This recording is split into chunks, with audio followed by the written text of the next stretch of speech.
dessa democracia. Eu falei para o professor, o senhor pode me informar que democracia é essa? Para quem é essa democracia? Porque eu só vejo ditadura pra gente.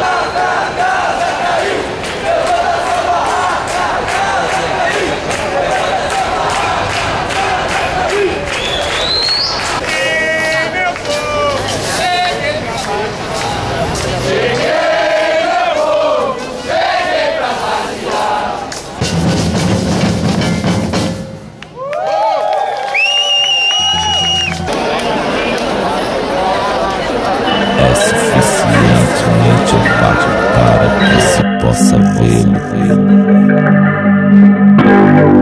Se ficar olhando anos, você pode ver crescer o cabelo. O corpo existe porque foi feito, por isso tem um buraco no meio.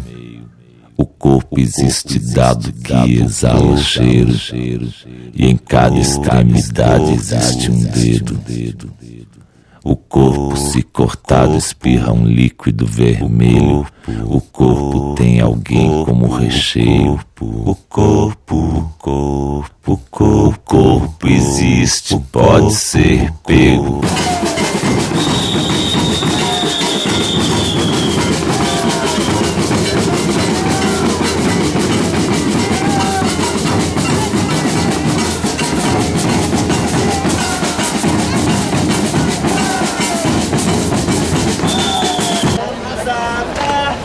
Sejam bem com a